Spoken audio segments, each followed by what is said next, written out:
direct des courses avec la Fédération Anjoumaine Centre-Ouest et Oxygène Radio. La troisième, le prix de l'Aubrière Salon du Cheval d'Angers, vient de rendre son verdict. C'est l'As Magiwell qui s'impose devant le numéro 10, Danamoon. Troisième, le numéro 7. Quatrième, le numéro 11, Xwell. Cinquième, le numéro 5, Cara de Mai. Sixième, le 12. Et septième, le numéro 3. Voilà pour l'arrivée donc de cette troisième course. Un plateau bien fourni est à mes côtés, puisque on retrouve Joël Bourgeois, président de la Fédération Anjoumaine Centre-Ouest. Également Sophie Fougeret, qui est chef de projet à destination Angers, et puis la gagnante Perrine Cheyer qui nous a rejoint ici. Bonjour à tous les trois. Bonjour. On va commencer avec la jockeyette lauréate. N'hésitez pas à prendre le micro et de vous rapprocher du micro. Félicitations pour cette victoire avec Magiwell. Magiwell qui venait de se classer deuxième à Amiens et qui là ouvre son palmarès plaisamment. Oui, les premières courses qu'elle a courues étaient sur plus courte distance, et là le rallongement de la distance la dernière fois nous avait vraiment étonné et lui avait bien plu. Le terrain également, qui était un peu le même qu'aujourd'hui, et aujourd'hui elle a prouvé que c'était vraiment son truc. Est-ce que vous pensez qu'on va pouvoir la suivre dans les prochains mois ? Je ne sais pas encore son programme, mais s'il y a d'autres courses longue distance avec un terrain comme ça, ce qui est la période, je pense qu'elle devrait bien continuer. On va parler un petit peu de vous maintenant. Est-ce que vous pouvez nous rappeler un petit peu votre parcours ? Comment est-ce que vous êtes arrivé dans les courses ? Oui, en fait, je suis un peu née dedans. Mon père était entraîneur et ancien jockey. Et ma mère était cavalière, donc elle montait également en course. Donc j'ai toujours baigné un petit peu là-dedans. J'ai toujours voulu être jockey. Et j'ai commencé par faire quelques études. Voilà, j'ai eu mon bac, j'ai fait 1 an et demi de fac de langue, et puis j'étais amateur à côté, donc je montais en course quand même. Je montais de temps en temps le matin quand j'avais le temps, et en fait j'ai voulu vraiment faire mon métier. D'accord, et comment est-ce qu'ils ont pris ça, vos parents ? Ils s'en doutaient un petit peu. C'est un métier qui n'est pas facile, donc mon père m'avait vraiment prévenu qu'il y avait des hauts, des bas, mais je pense qu'ils sont fiers de moi aujourd'hui et ils sont contents. Vous êtes passé par quelle maison quand vous avez décidé de vous lancer ? Donc j'ai commencé à travailler vraiment dans les courses chez Monsieur Marnan. C'était Monsieur Palussière, l'entraîneur à l'époque. Et j'ai pas duré très très longtemps. C'était une expérience différente avec des 2 ans. C'est particulier comme entraînement, mais c'était une expérience. Et après, j'ai continué. J'étais chez Monsieur Devin, Monsieur Lafont-Parias, et maintenant chez Monsieur Decouze. D'accord. Ça se passe très bien, puisque c'est certainement votre plus belle année. 25 victoires cette année, 22 l'an passé, 15 en 2021. Une belle ascension. Oui, exactement. C'est ce qu'on souhaite à chaque fois, faire plus. Et là, c'est le cas. En plus, j'ai perdu ma décharge, c'est-à-dire mon kilo d'apprenti début août. Et on a toujours un peu peur qu'il y ait un petit creux après. Et au contraire, j'ai gagné des courses à ce moment-là. La forme était là, donc ça m'a permis de continuer. Ouais, c'est vrai qu'au final, vous avez perdu votre décharge, mais on n'a pas vraiment vu la différence. Vous êtes autant appelé et vous brillez toujours autant. C'est ça fait plaisir. Est-ce que vous avez fixé des objectifs pour la fin d'année, là, ou pas forcément ?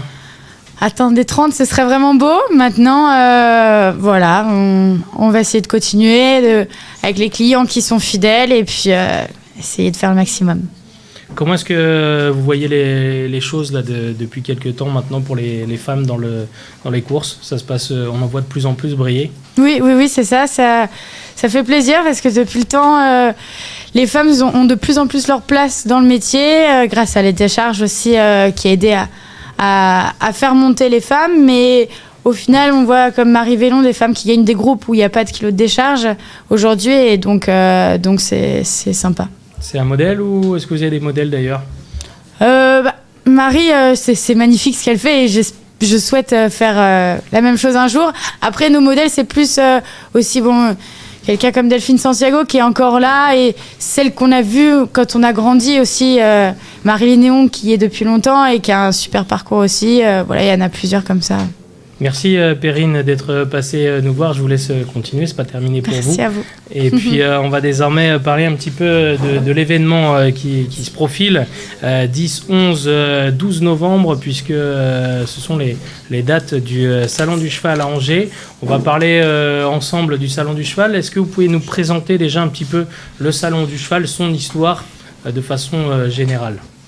Alors le salon a été créé par Destination Angers, agence de rayonnement et de promotion du territoire angevin en 2016. Il n'y avait pas à proprement parler de salon sur le territoire. Nous avons donc fait une étude de faisabilité, rencontré les acteurs de la filière qui nous ont suivis dans notre idée et nous nous sommes lancés. Et ce sera donc la 7e édition, les 10, 11 et 12 novembre. Quel est l'objectif d'un tel salon ? Alors, notre objectif, notre positionnement, c'est vraiment de présenter tous les univers du monde du cheval, avec une offre commerciale d'un côté et un programme très riche pour nos visiteurs, qui sont des particuliers. Il y a aussi quelques professionnels dans les rangs. D'accord. Est-ce que vous pouvez nous parler de l'édition 2023, nous faire une petite présentation, le nombre d'exposants, nombre de visiteurs en moyenne sur le salon, les animations, les tarifs ? Alors, on accueillera cette année plus de 240 exposants de tous les secteurs d'activité de la filière et un petit peu plus de 20 000 visiteurs. L'an dernier, on en a accueilli un peu plus de 23 500. Donc une offre commerciale importante et un programme riche et varié, que ce soit en termes de démonstration en carrière, conférences également, expositions, espaces et animations pour les enfants.